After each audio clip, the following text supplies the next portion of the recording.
继续来到高雄，昨是连续发生2件行人防弄的意外，一件发生伫南马坑，当时一台车要来倒弯，可能是迄个下跳去砸到视线，结果共弄到一个18岁少年呢。加载无真要紧，也毋过这个驾驶无让行人先行，恐管上悬会去用罚款42000块。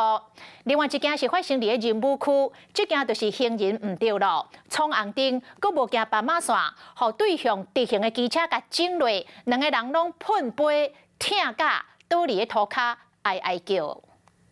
民众看到车顶准备过大路，行到一半时，被一台倒弯的车弄飞，当摔在地。公路的驾驶嘛行啊赶紧落车，看有安怎无。正男受伤送医检查无大碍，警方对汽车驾驶进行酒测，无饮酒行驶。这件车祸意外就发生在南马坑行南道上德路口，当时18岁姓郑少年仔当要过大路，倒弯的车辆敢若下跳视线死角，无注意到头前路，才会出车祸。分大人咧赛车，定安尼当然你有死角，但是阮咧赛车，阮按照我倒边，我拢会安尼看，但是当然咧经验啊，有时啊人。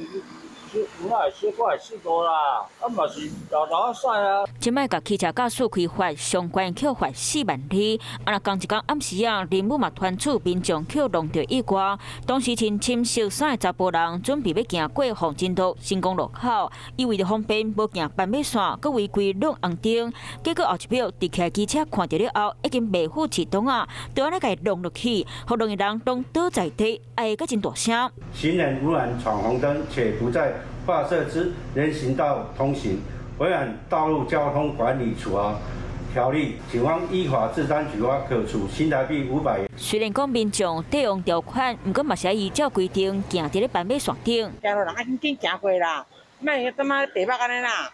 你唔通讲吼安尼，要行咱唔行咧，迄就袂使啦。我咱只要行斑马线，就去互一查某囡仔。要倒我甲家己第个。除了民众爱加看四周围的车流状况，车辆经过路口，别拢爱骑较慢、驶较慢的，保护家己，嘛保护别人。Hello， 我是易景，想要抢先掌握最及时的新闻资讯吗？赶快订阅、按赞、开启小铃铛，锁定华视新闻的 YouTube 频道。